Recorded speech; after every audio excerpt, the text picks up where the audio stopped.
Hello and welcome to this Castle Coaching video on self-acceptance. So today well, as I've just said, it's going to be about self-acceptance and why is that important. And before we get into the why it's important, what is self-acceptance? Self-acceptance is linked to your confidence and self-esteem in many ways, and it's a foundational piece of who you are, your identity, and how you see yourself, how you feel about yourself. So you will see overlaps between confidence and self-esteem within self-acceptance and vice versa. So self-acceptance is about liking yourself, okay? Now, just about everybody on this planet, whether now or in the past, has something they don't like about themselves, and quite often more than just one thing. In fact, if you can find anybody who just has one thing that they don't like about themselves, you're onto real rarity there. Now, the objective is really to get your self-acceptance to a point where every day you wake up, you do your business during the day, take care of yourself, and no matter what happens, you accept yourself. Doesn't matter if the outcome of the day is negative or positive, anything in between, it's irrelevant to liking yourself. So let's just stick that in there. So that's independent of any other factors.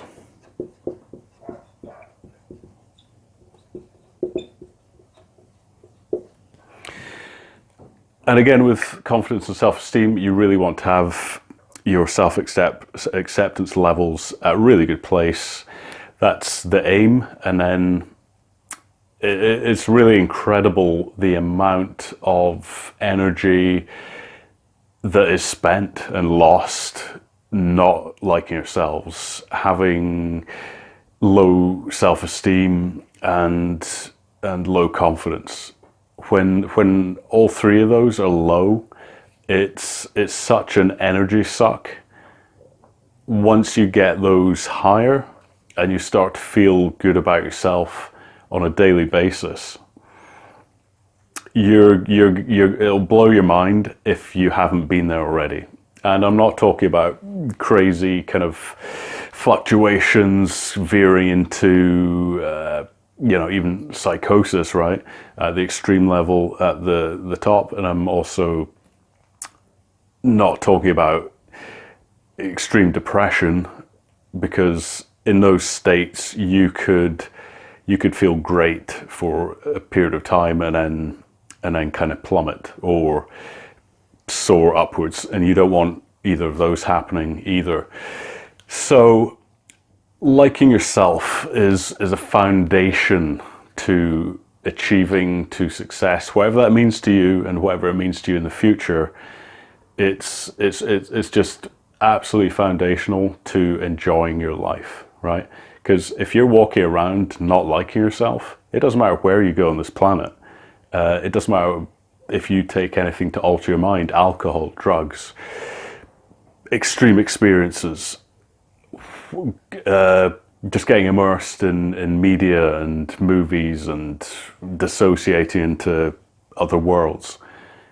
It doesn't matter where you go, you are there with you, right?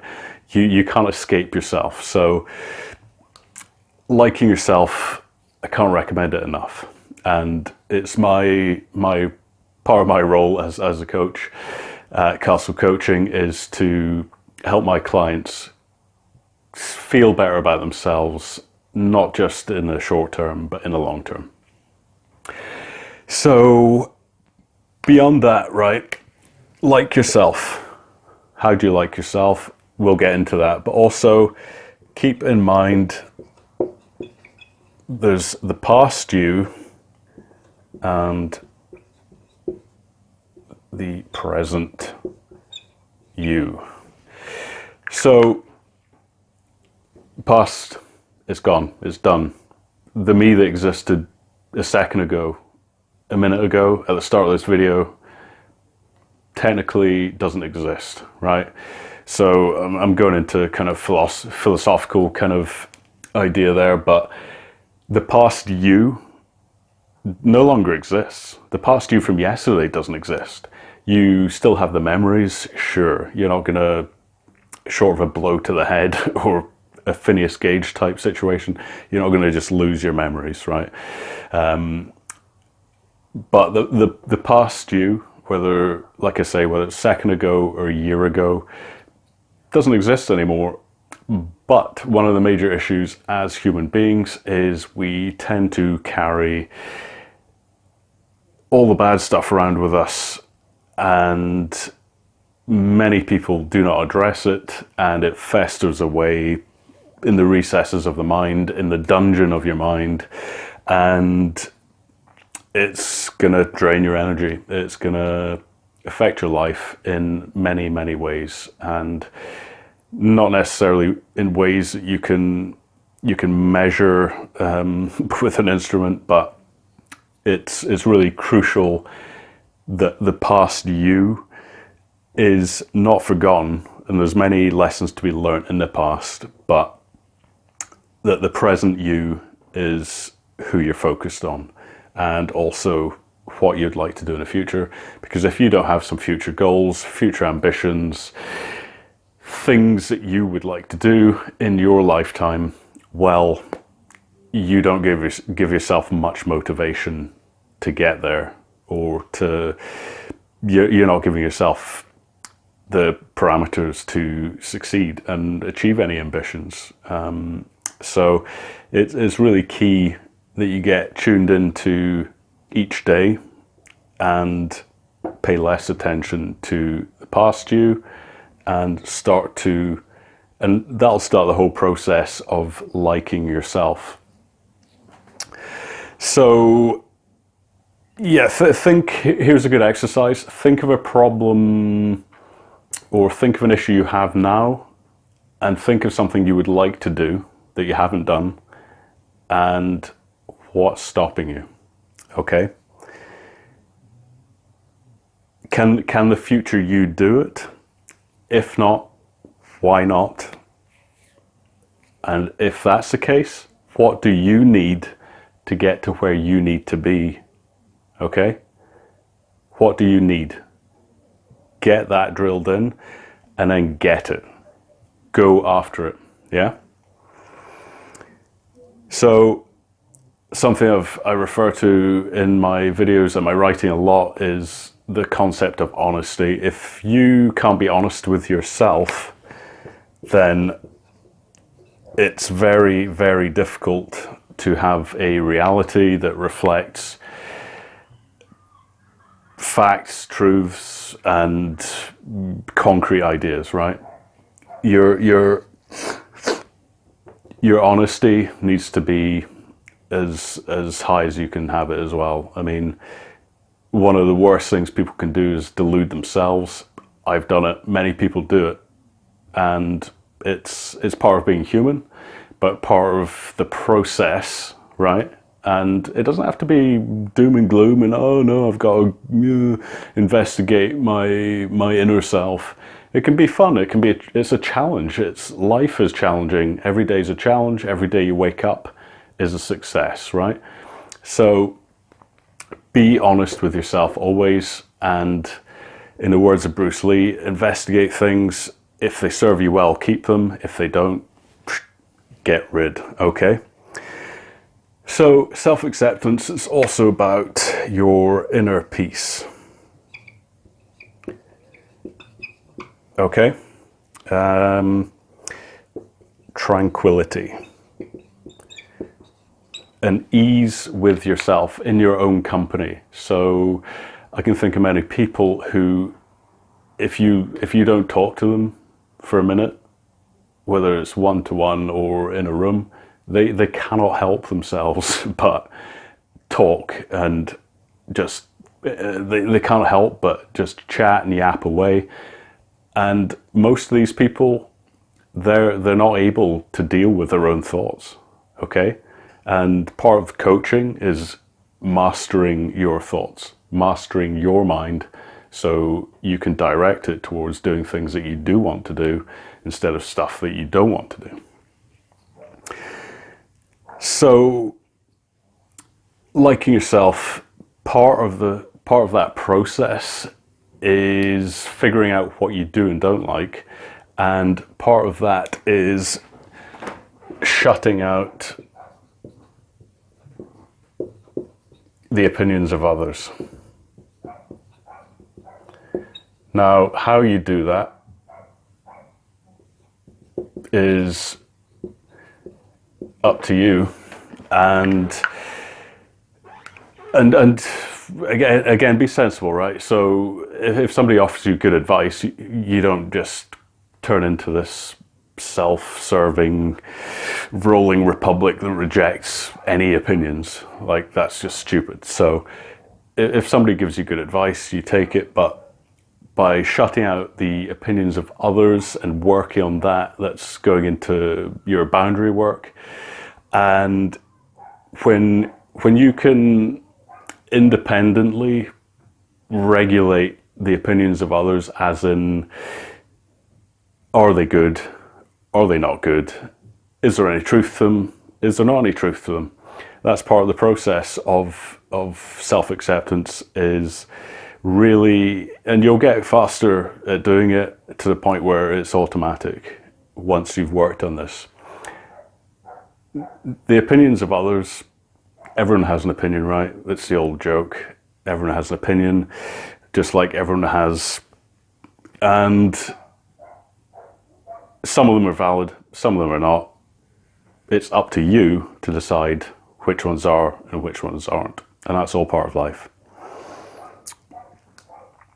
Self-acceptance is also about, so linking to your inner peace.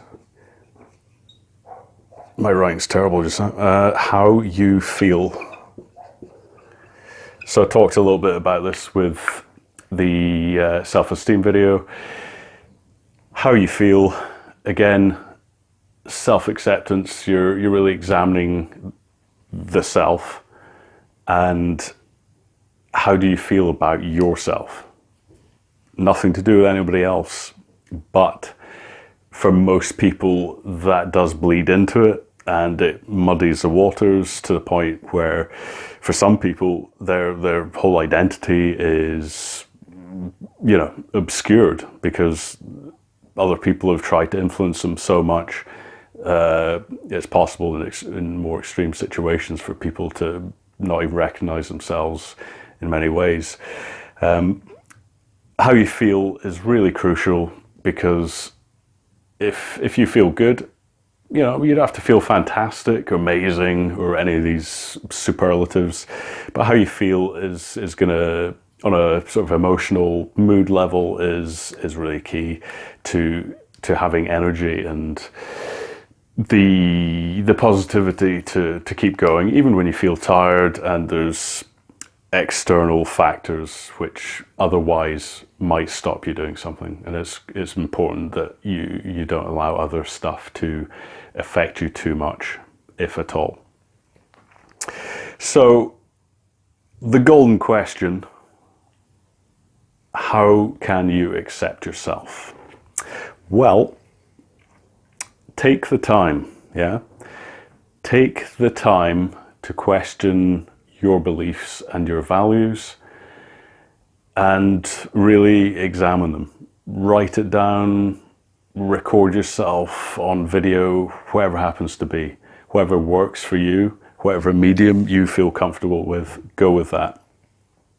So examine yourself, be honest, and yeah, really look into the truth of everything.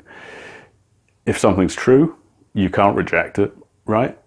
And if it's false, you can reject it, and that way you create an inner network of your ideas and what's truthful, what isn't, and be very, very careful about other people's opinions, because people want to mold you. People want you to be how they want you to be, and that's never going to change for the rest of your life, right? I don't know if you've had it at all, and in any substantial level up until now, but people want to change you.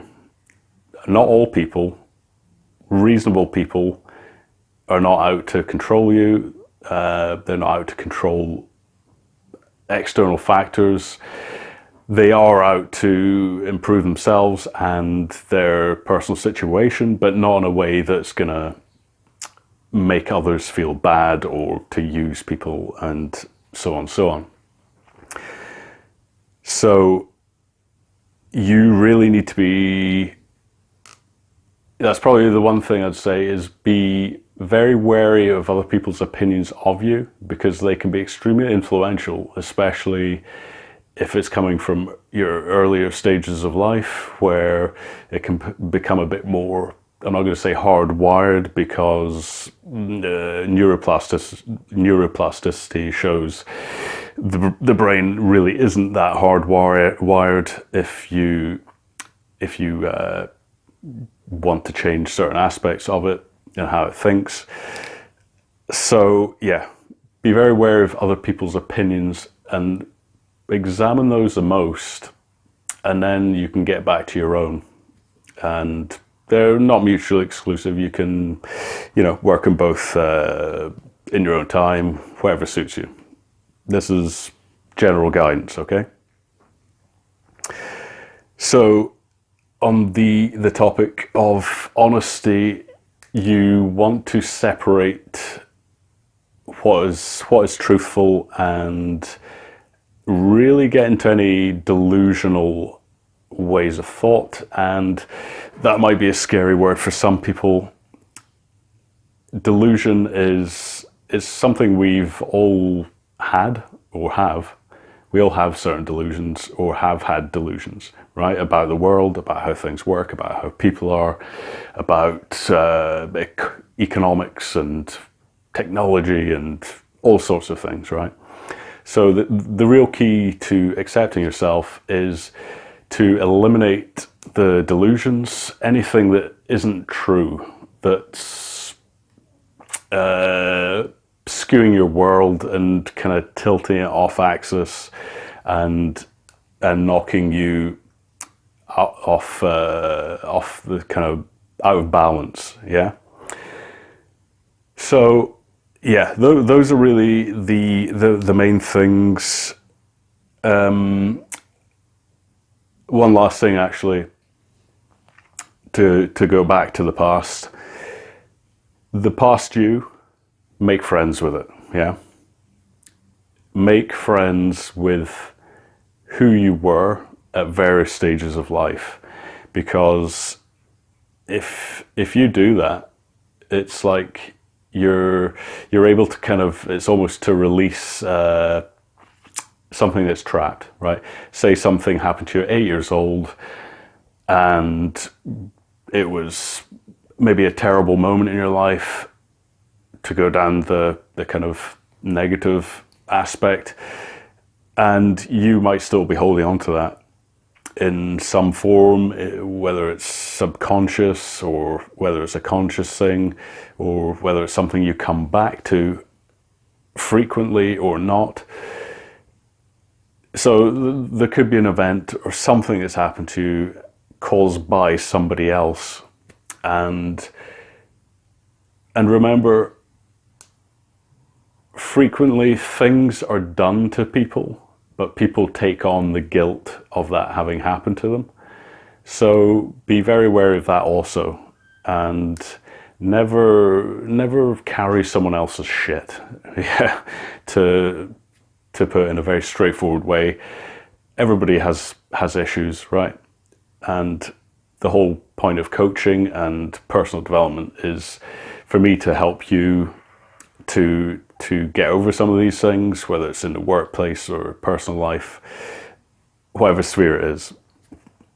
So self-acceptance, liking yourself, make friends with the past you and like yourself now. Be honest, and that will lead to an inner peace. Not immediately, certainly not immediately, but again, with any of these things, it's going to take time. And how do you feel? How you feel is going to dictate how you are on any particular day. And you want to get your emotions in a steady place, and the opinions of others as well. That be very wary of other people's opinions of you, and also on that note, be very wary of your opinions of people's opinions that might not actually exist. So that's another video in itself right there. If you would like to have a free 30-minute consultation, go to my website, castlecoaching.co.uk. I'll be absolutely delighted to speak with you. And yeah, I've also got some blog articles on there as well, which might be of interest within the psychology and philosophy realm. So thanks for your time, and I'll see you next time.